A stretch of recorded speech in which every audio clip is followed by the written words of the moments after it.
Okay, I'm calling this meeting of the Excellent. Transportation Goes back Committee to forward. order. Bang, bang, bang. That's my gavel. Can we have, do we have anyone online? No, okay. Can we have a roll call, please? Hobart. Evans. Here. Garcia. Here. Ozog. Here. Tonatore. Here. Zay. Here. Okay, great.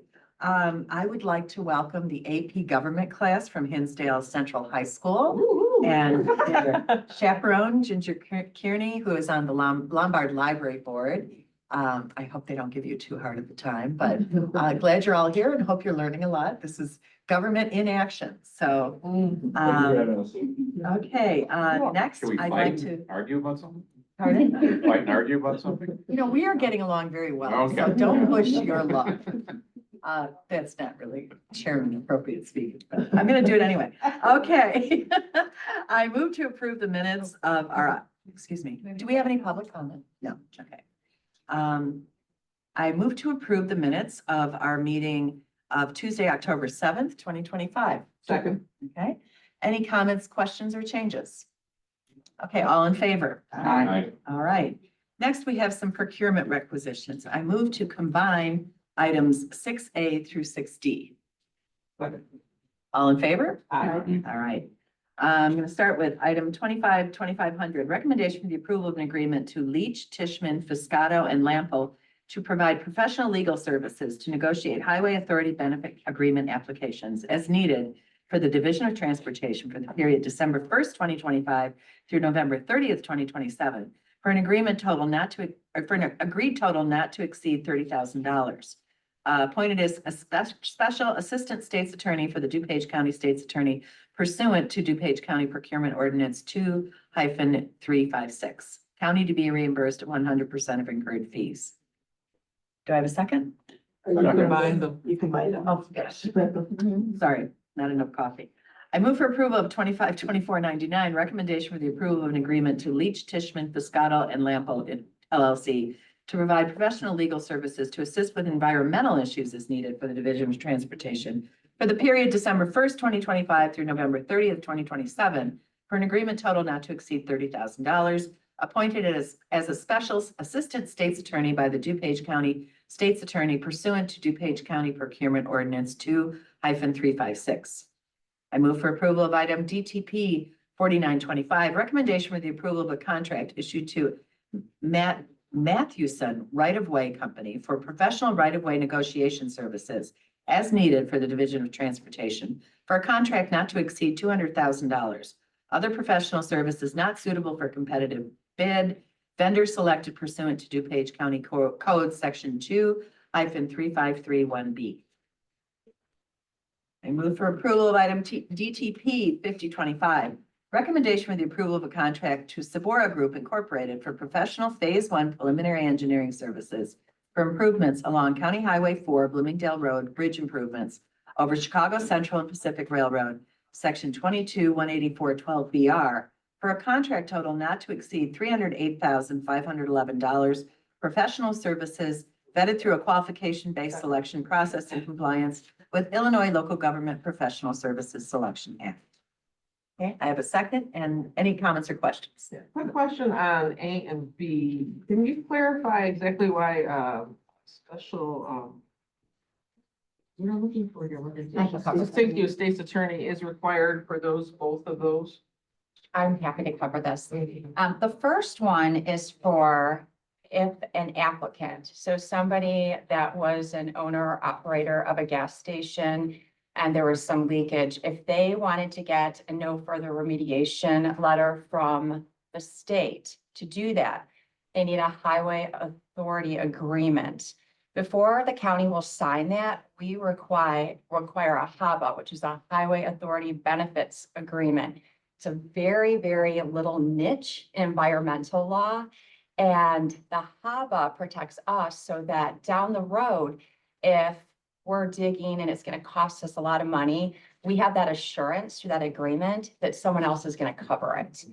So we keep these agreements and it's protection for us. Also, this specialist, Jennifer Polans, who works for Leach Tishman, before she'll start anything, they have to pay money. They have to pay $5,000, put it into an account, and it covers every cent of her bill. That's the majority. The second one hardly ever gets used. It's there to protect us. Again, she's a specialist. At one time, there was this big, which everyone heard about, it was in the news, I'm not saying anything everyone doesn't know, Speedway oil spill. And we had our environmental department, DOT, and our office in Jennifer at 6 p.m. at night dealing with it and going through like what staff could do what. So for those emergencies, it's really nice to have a specialist available.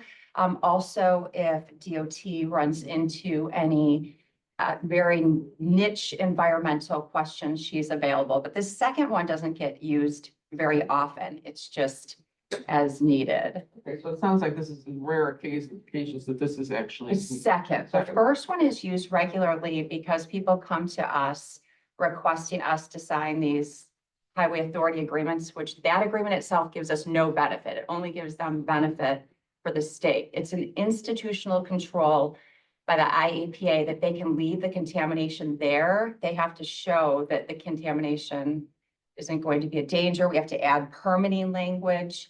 If someone's going So to. down the line, something did happen, that we would. be Well, and covered. also for our permits, if someone's gonna dig in that area, we need to know that so that we put that, that language there to protect. They have to have protective gear and be prepared that they would be digging in an area that has contamination. Maybe you. Yes, thank you, Chair. So, quick question, I noticed that for both 6A and 6B, there was no vendor ethics form, and I wasn't sure if that was because they're not required to, because it's Specialized. it's specialized services, or is it because it's, this, It doesn't trigger the amount. Okay, but considering it's actually going to the same firm, it actually comes out to $60,000, so I just wasn't sure. if that Right, made that's a sense. great question. And I think in the past, when we have had the over 30, I don't think it's an issue. I don't think anyone, I wasn't involved with the procurement itself. I think they probably just were going through a checklist, but we could, if you want that, we could have her provide that. It's certainly not a concern. What is the cap? 30. What would you, is It's it 30? 30, 30, that was it. okay. Right, so I'm guessing, 30 plus. and I was gonna say Okay. before these contracts were not to exceed, each of them, we had like 30 or over 30, but they just don't ever get used, especially that environmental one. We don't ever come close to what the not to exceed amount was, so it didn't make sense for Okay. Just budgeting. wanted to know. Yeah, we made it 30, so we'd have that wiggle room, but frankly, it's not approaching them. Okay, thank you. Okay, any other questions? Okay, so do I have, all in favor of approving items 6A through D? Right. Okay, thank you. Next, we're going to move on to change orders. So I move to combine items 7A through H. Second. All in favor? Aye. Okay, I move for approval of item 252492. Extend, BLA Incorporated, extend contract to December 31st, 2026, no change in contract encumbrance. 252493, HR Green Incorporated, extend contract to October 31st, 2026, no change in contract encumbrance. Item 252494, HW Lochner Incorporated, extend contract to October 31st, 2026, no change in contract encumbrance. Item 252495, HW Lochner Incorporated, extend contract to October 31st, 2026, no change in contract encumbrance.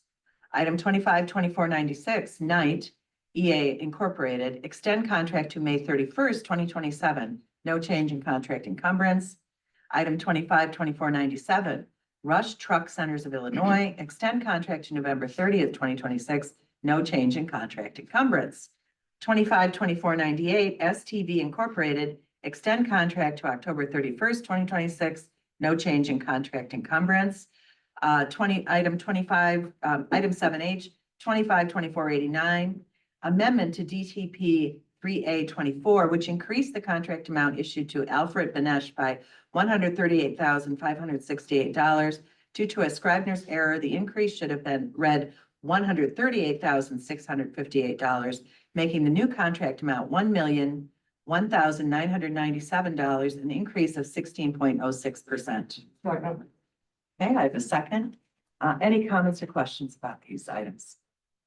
Okay, hearing none, all in favor? Aye. Okay, on item 8A, I move for approval of item DTR 3325, intergovernmental agreement between the County of DuPage and Downers Grove Township Road District for the Downers Grove Township 2025 Road Maintenance Program, no county cost. Second. Okay, second, any comments or questions? Okay, all in favor? Aye. All right, any old business? Member Darcy. I had a constituent ask, and I meant to call you, Stephen, about the status of the East Branch bike trail, where we're at in terms of, I think that's what it is. Is it under surveying still? Is it under, I mean, I just. Sure. Where- We are in the process of preliminary engineering. We've held one public meeting. We are preparing for a second public informational meeting. In the last few months, we've been meeting with stakeholders one-on-one to understand their needs or wants in the corridor. We are at a point where we are preparing to select a preferred alignment.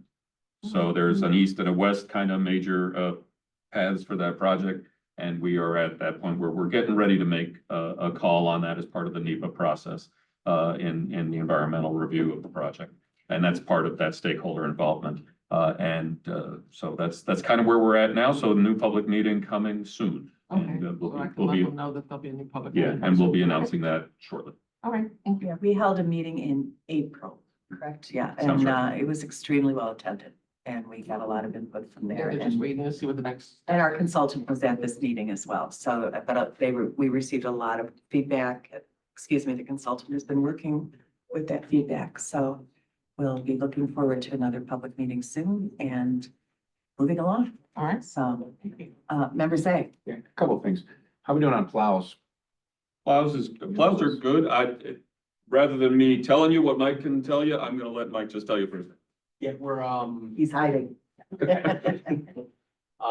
in the middle of plow get readies right now. Everything is, we've got, I'd say, over 75% of them ready. If we were to have snow tomorrow, we'd be perfectly fine. New ones have been coming in still? The new ones, we've gotten 6 of the 8. We're still waiting on 2 more, for the first batch, and then the next batch will be probably over the summer. At least they're starting to come in. Yeah. I had one other thing. I just wanted to thank Steve and his staff. We've been dealing with some issues on Winfield Road, with the West Wind Homeowners Association. We've been working on it for, I don't know, for a while, maybe a year. It just, Winfield Road has changed drastically. I know the staff went out and put a white stripe on the right lane, the inside of the right lane there. So it's just a lot of, I think, a lot of truck traffic now has been going down that stretch. It's just a really bad stretch of road, and I know people wanted a lot of easy solutions. There's no easy solution out there, but I appreciate their staff working on that. And I think you said something about IDOT having a new speed limit standard or something that came out. Yeah, that's correct. IDOT has adopted a new speed limit policy. Our staff is reviewing that, and at some point in the future, we will decide if we want to bring that to you all to adopt as our formal policy. That's what we have right now. Is their old policy is kind of the way we do business. So we'll have to finish our review and let you know about that. Great, thank you. Any other old business? Any new business? Speaking about the Prairie Path, last night my husband and I were watching a TTW documentary about the history of rails to trails. And it was very interesting, and the Illinois Prairie Path was one of the very first in the rails to trails movement. In 1963, they first started talking about it. So we are really blessed in DuPage County, and hopefully you guys have all been out on the trails. And if you are riding an e-bike, make sure that you're following all safety rules, et cetera. So, but it's yeah, especially I live right next to the Prairie Path. But the documentary was very interesting, and it's taken off throughout the country, and there's a lot of good things going on. Can I just add to that? That Please. we've been told that there is a new documentary coming out maybe in March or April on WTTW with Jeffrey Bear. Oh, That is specific to the history of the trails and the electric railroads that were the previous owners. They did some filming Oh, late in the summer. They got a permit from us to do filming on one of the trails. And so if you're interested in that sort of thing, pay attention in the spring. It's supposed to be coming out as Let one us of the know. regular series of we will, yeah. Chicagoland history. And especially I was watching last night was talking about the High Line in New York City and all sorts of trails throughout the country, Wisconsin, et cetera. But Illinois Prairie Path was one of the first two major trails in this concept. And there was a lot of consternation at the beginning, but we've ended up with a wonderful resource in DuPage County. So very fortunate to have that, but we'll look for that, Bill. Thank you. Any other new business? Okay, hearing none, I move to adjourn. All in favor? All right. Okay, thank you. And thank you for being with us, everybody.